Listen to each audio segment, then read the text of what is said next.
All right, so welcome back to the Asteroid Day 2025, and we'll be up for 3 hours of interesting panels and presentations on a diverse set of topics.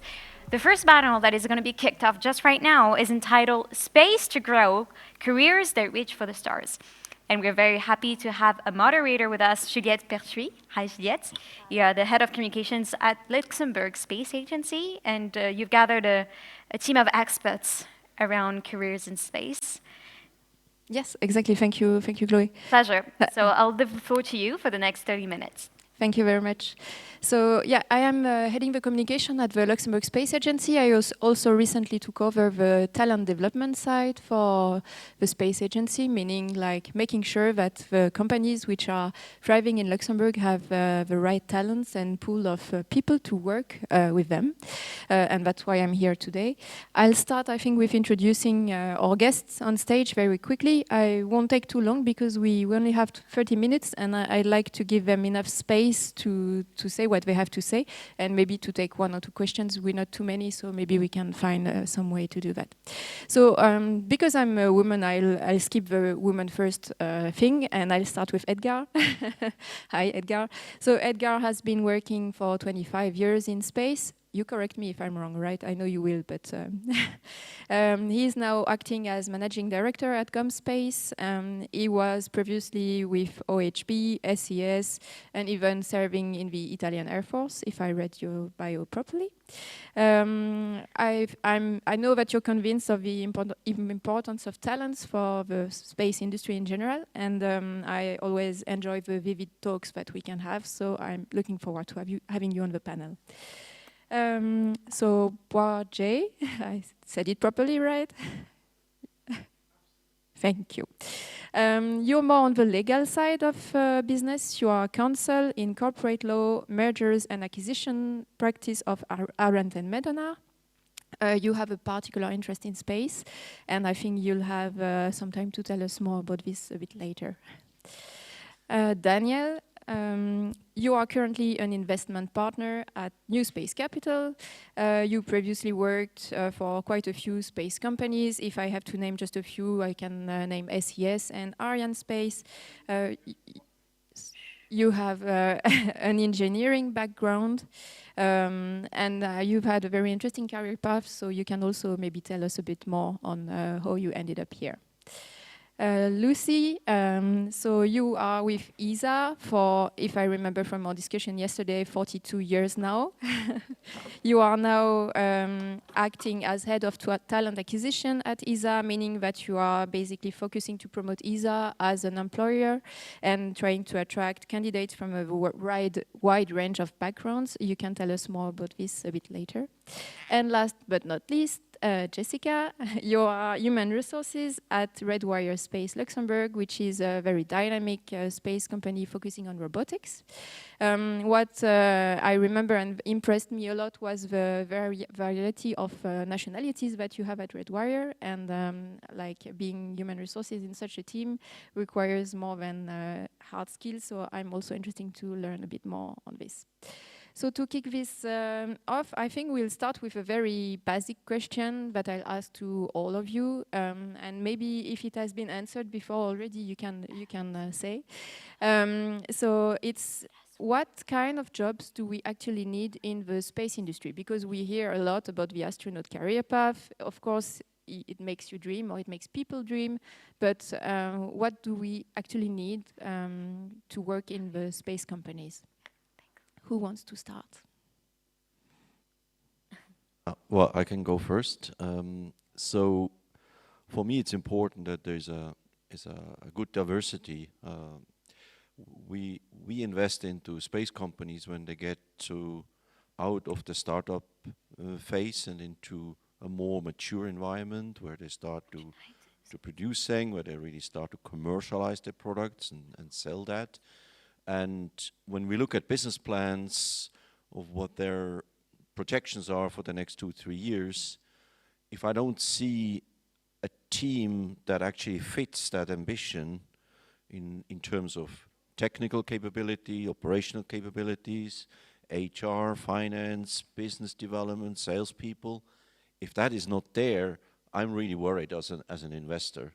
If I have only a bunch of technical geeks that know their product very well, but they don't know how to sell it, I would be very worried that I would misplace my investment.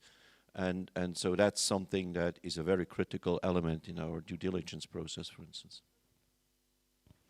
Perhaps I can say something to that as well, is what I find when I'm talking to people, they say, I can't come and work for the European Space Agency. I'm not an astrophysicist. I'm not an astronaut.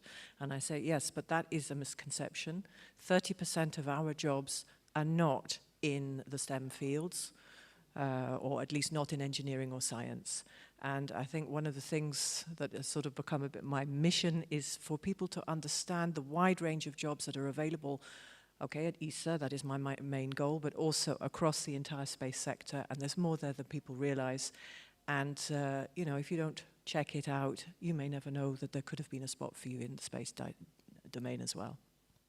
Thank you. Maybe something on the legal side of the job?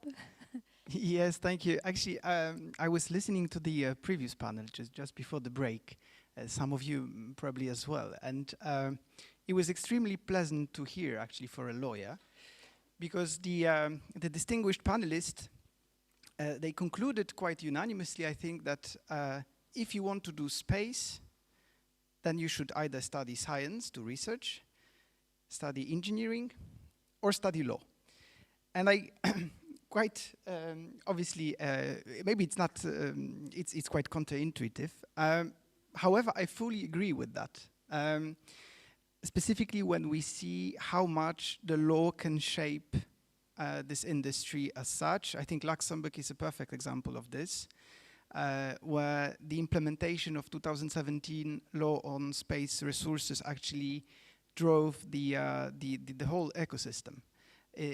And so it was a piece of legal legislation that actually somehow served as a PR tool that brought so many space companies to Luxembourg. Lawyers are, I think, in terms of space industry, also those who help to somehow make this industry go forward, basically. Because when you negotiate a contract, when you advise a client on how obtain a license or authorization and so on and so forth, then you're an enabler to some extent for those operators to properly do the job and to be able to actually exercise their activity. And I think from that perspective, indeed, knowledge in law and in space law in particular is very relevant indeed. You want to add something, Edgar? No, but maybe you have to turn your mic on. Push the button. Maybe I take this one. Ah, Yeah? okay, yeah. So I have always been a big promoter of the fact that space is a fascinating sector, and being a fascinating sector, the core motivation, the technical geeks should be at the core of it. Reality is that I agree a lot with what has been said before. We are becoming, actually have already become, a business sector in its own right. And being a business sector in its own right, you require all the skills that Daniel was underlying. So you need to have, unfortunately, the lawyers. You need to have still the engineers. You need to have the finance people and all the other administrative function and everything that you need to run a business profitably. And I think that's something that is now being learned by many companies. We are among the few coming to profitability now, but a lot of companies are still unprofitable today in the new space environment. With, obviously, I'm not talking about noticeable exceptions like SES here in Luxembourg. But they are learning that, because to run a business successfully on the ground, you need to be profitable and you need to have all the skills. If you want to run a space business profitably, you need to have all the skills. So we are becoming a business sector in its full right. Do you want to add something on this? No? We can continue? Yeah, okay. Thank you very much. So what you've been just saying is that you still need the engineers and the geeks, let's say it like this, the nerds that are passionate about space, and that's what makes this sector also very interesting, I have to say. But you also need the support and the people who will be enabling like the business and making it grow. If we go a bit further, like I know space is sometimes, we feel that it's not reachable because you need lots of experts, you need like very technical skills. And even for some support missions, you tend to think that these very technical, specific skills related to space, you actually need it to work there. I'm wondering, like, so what's the threshold between soft skills and hard skills? So soft being more on the side of team working, being able to maybe feel what's the dynamics within the team, or communicating properly, and hard skill being the very technical expert skills that you need. So how does this mix, and are we right to be afraid to go in space? Or Jessica, maybe you can go on this. Probably I'll answer that question because in HR, I think it's really, really important for the soft skills, because I think a lot of engineers, well, people think that engineers are geeks and introverts, but that's probably sometimes a misconception, because in engineering, you do need to be able to have teamwork. It's really, really important, because it doesn't take one person to send a mission into space. It takes a team. And that's what's really, really important, especially where I work at RedWire, because we're a team. We're not a family, we're a team. And the guys there work really, really important together. They work well, they gel well. So when I do interviews, it's important when I speak to an individual that they have been engaging in other team activities. I'm really looking at the soft skills. I'm not necessarily looking at whether or not this person can look me in the eye or what they do. I'm looking at their activities, what their after-school activities are, if they have been involved in something else. I want to see how they gel, because when they get to working with somebody else, I want to see that they can pull together. Can they go that extra mile? That soft skill is really, really important. Can you communicate well? Are you able to articulate? English is important where I am, but it's not about English. It's how you communicate. It's how you work well with each other. The soft skill is important. Do you snap if somebody tells you that you haven't done something wrong? Are you able to own up to your fault? Guess what?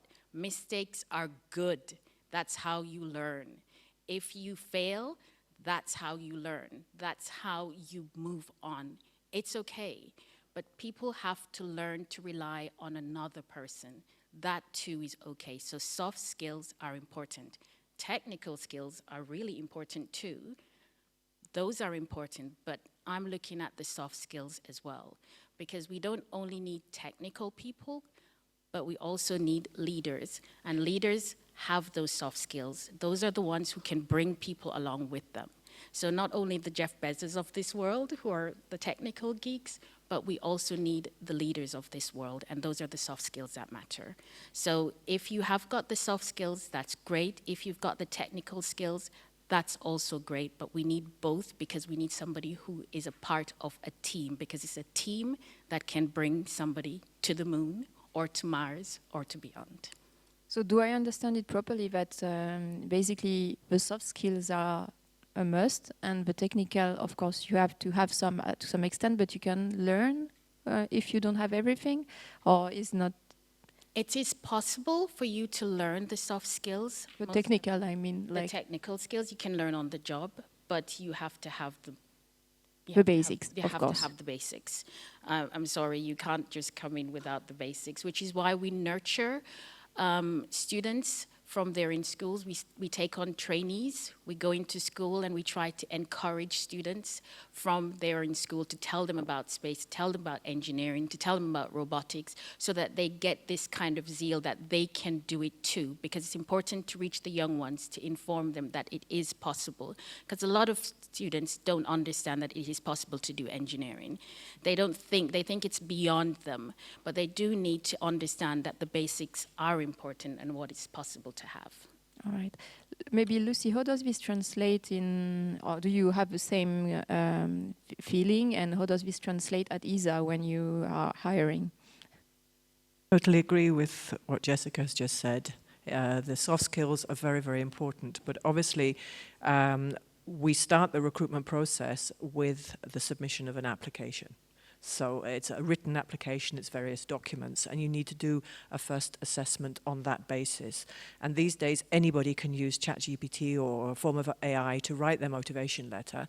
I've seen some very strange motivation letters, but I've also seen some very good ones where you later found out that through the interview process that in fact the motivation letter really did reflect the person, but they had clearly used some tool just to phrase it and to make sure that the language was correct. So these are things that you need to look out for, but we have a minimum educational requirement of a master. So we start by looking at that first, and it needs to be relevant. And then throughout the selection process, we put more and more emphasis on the soft skills so that by the time we come to the end of the selection process, we have the complete picture. It's slightly different for our entry-level programs. We put a lot more focus on the potential there because obviously if you are just out of university, you don't have the experience on the table to bring to the job. All right. Anyone wants to add something on this? Maybe just one word. Obviously, I'm a lawyer again. So I do not recruit people for to work in space businesses. I work with space businesses as our clients. And in this respect, what I wanted to add is in relation to the skills, we don't want to be disliked. Okay, so despite what Edgar said, we want to be as pragmatic as possible.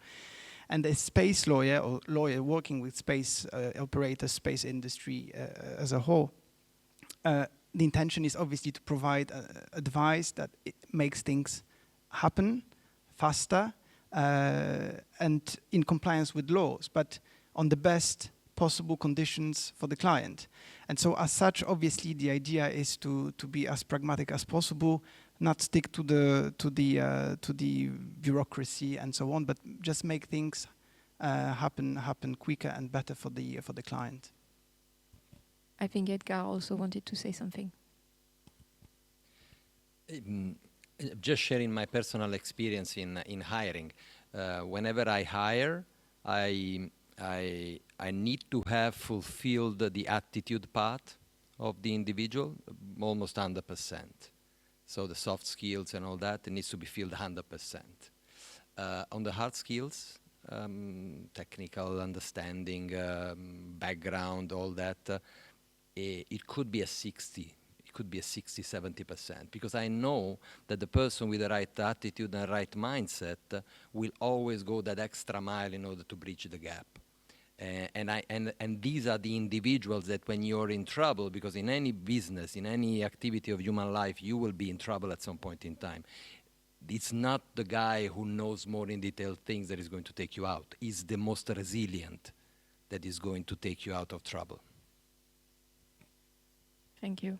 I can just agree to that. I think. Yeah. I've also shared that point, like also when I recruit people. So, okay, thank you. So I think we can also talk quickly about diversity, and maybe what space does space has for girls and women, and what does it not only to say like we need girls, because I think we've been saying it quite a lot, but what does it change in a business to have diversity, and why is it important, and how do we make this happen? I don't know if someone wants to jump on this.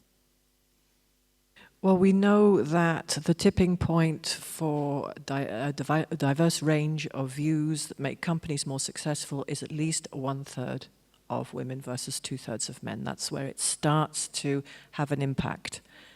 And it brings a lot with it.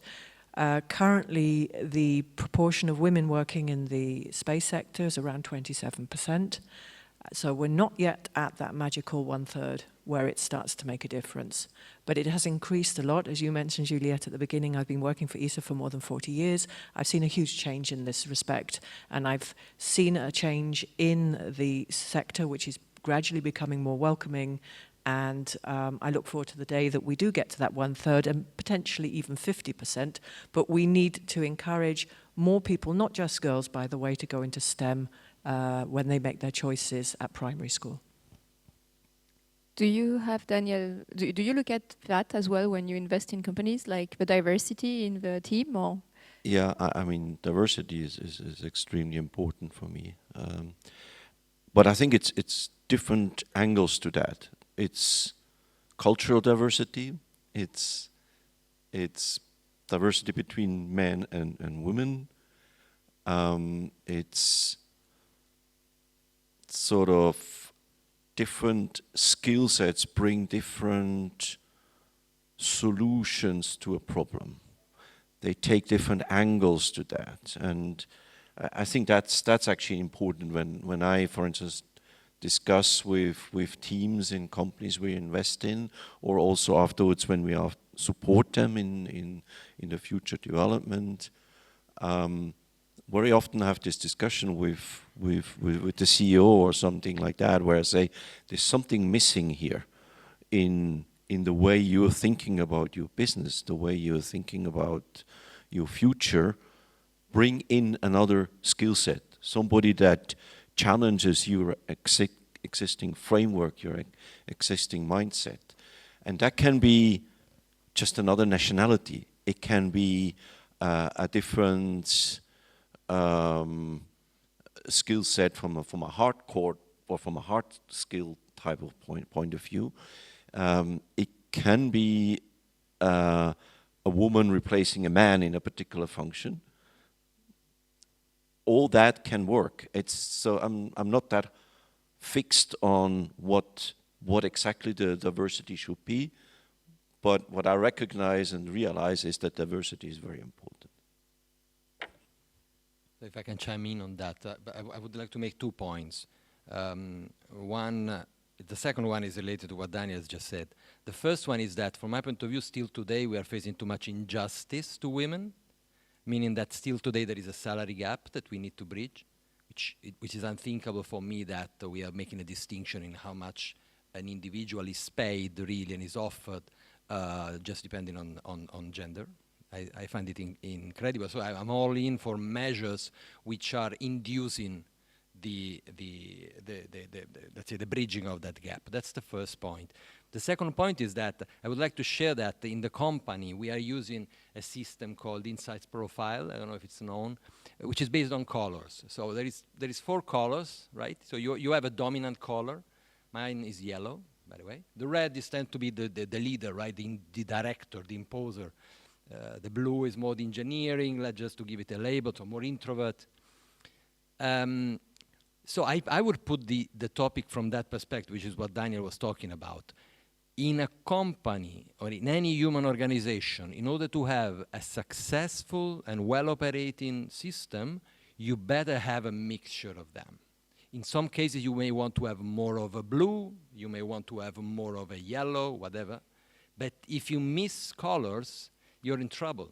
That's why the diversity, which could be gender diversity as well, is a mechanism, right, to think about that. But the reality is that you need to have a diversity of esprit, as they say in France, of spirit, of attitude, of fundamental skill sets. If you have that, so if you mix the color and you get a nice white, right, then probably you have the right mixture to succeed as any organization. Well, you told us what was the red, what was the blue. You haven't told us what was the yellow. The yellow are the most empathic, the one that needs to have the social aspect, that they're bringing others also into the discussion more. So that's what I knew what it was. I just wanted him to say. Thank you. So I think all we've said before sums up in saying that there is space for everyone in the space field, basically, gender-wise, job-wise. So now the next question, and that's a question that especially young people ask a lot, is what is there a perfect career path to go in space, to end up in space? What do you need to do to go in space? And because we're all working in space, and because it's also very interesting to have like real life testimonies. So what would you say to someone asking you, and maybe not just the students, but also there are people who are already working in other fields of activity and who maybe would want to join the space field. So what do they have to do?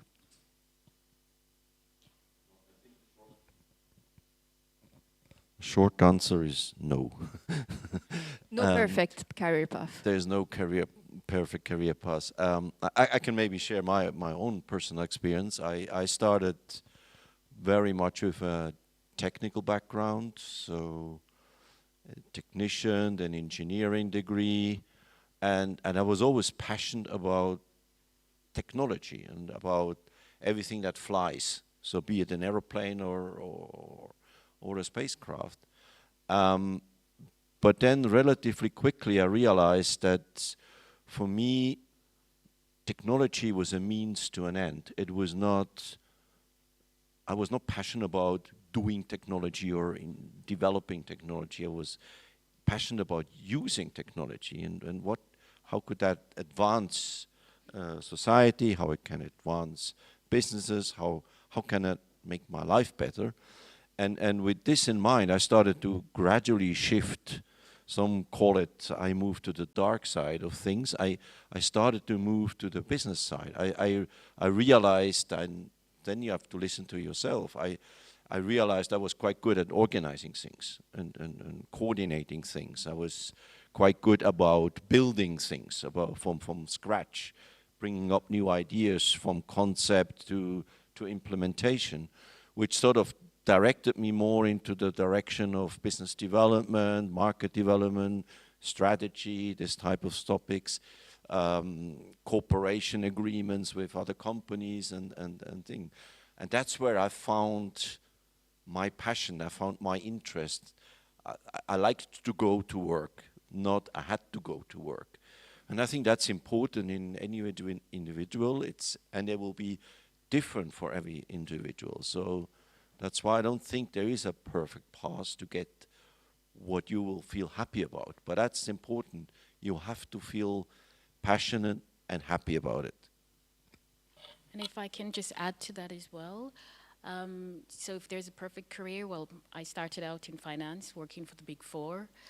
Perfect life, I would think, humdrum.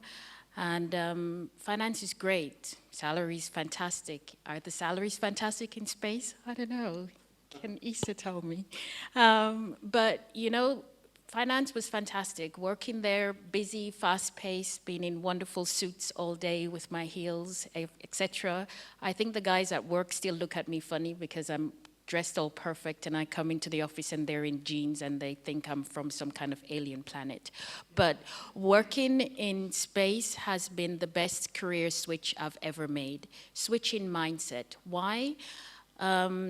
Because it's fantastic working with a diverse group of individuals who are, and I hate using that word, but I come back to what you've just said, passion. Because they have passion. Not that the guys who work in finance don't have passion. So if you've got people working in finance here, I don't mean any disrespect because I've come from there as well. But it's that word, it's passion. The passion on those guys' faces when they come into work is amazing. Working towards one common goal because they believe in what they do. And it's not a selfish goal. It's for mankind. It's for humanity. I love that. When I interview someone for a job, their sole purpose is that one day this is going to happen. And that brings me back to the first time that I saw Neil Armstrong make that step. And I think, my God, I'm part of something great. And that's because I believe I'm part of something great. I'm not one of these engineers because they're so amazing. And I think I'm part of this. And that's why I've done this career switch. So is there a perfect path? No, there's not. But if that's what you believe in and that's what you want to make that change, you can. Everybody can do it. So that's my story. It can be yours too. So it's just go for it, basically. Just do it. Just one thing to add to that. Passion is something that you definitely see in the space industry. It's something that I hear a lot with, all the people working at ESA are so passionate. When people come to me for careers advice, also at the start of the career, when they're talking about making their career choices, and I say, you have to follow your heart, you have to follow your passion. Careers last decades. You need to get up in the morning thinking, yes, I'm going to work today, not, I've got to go to work again today. So that passion is really important, but it can't be a naive passion, certainly when you're in your teens or whenever you're making your first career choices or those choices which will impact your career choices. You also need to have a little bit of a thought towards, can I actually earn a living from that? I mean, I could be passionate about painting, but I might not be able to live from it. So I might then have to find another passion. So that would be my only qualifying point about the passion. It's so important, but you also need to be able to live from it.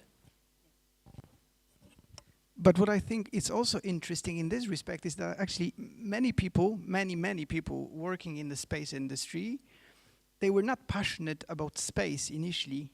They reoriented at some point in time. And obviously, speaking about lawyers, I know many lawyers that are working either for space companies or with the regulators, etc., that they were absolutely not space lawyers as such. They were just lawyers, and then they discovered that actually that was of interest for them. And I was an exception to that because I actually studied space law and used to work for space companies, then now working for space companies, but on the other side as a service provider. But both situations can happen, and actually the passion, you can still discover it. It's never too late to actually discover it. All right. Last word, because I think we still have 1 minute. Very good. So no, the only point that I would add is a couple of points that I would add is that I don't think there is a single career path, definitely. I think that there is the most important thing is that in the moment when you step into the space field, in the space business field, you should not stay into that if you don't feel the fascination of what you're doing. If you miss that component at some point in time, it's going to drive you to the motivation, so you should get out of it. We are lucky to be in a sector which is very inspiring. We have some individuals, we will hear very soon some of the astronauts who are making marvels, who have made marvels in space. So that fascination is implicit in the sector for sure. But going back to the original point, I don't think there is a single career path. There is just the realization that you will be able to add as a lawyer, for example, or as a general businessman, commercial, HR, you would be adding to something which is an incredible story, which is the story of space, which can never be a normal one, I would say. Well, thank you. So I'm just going to wrap up. I think we don't have much time for questions, but maybe you can ask the questions to us like off stage afterwards. We are available for that. And maybe just to wrap up. So I also ended up in space, not started in space. I never actually thought I was going to work in space at the beginning, and I experienced very different fields of activity as well. And my last question, but we covered it a bit with last comments, was that what makes space different from other fields of activity? I think I have to say it's a very dynamic and passionate field, and we have a community of people who are aiming together at one goal or really working together for something bigger, and that makes it very different. I also studied in finance, and I personally did not feel that these vibes. So it was also the best switch for me to switch to space. So if you feel that it can be of interest for you, please just dare, and no brand placement. So I won't say just do it, but just go for it. Thank you very much.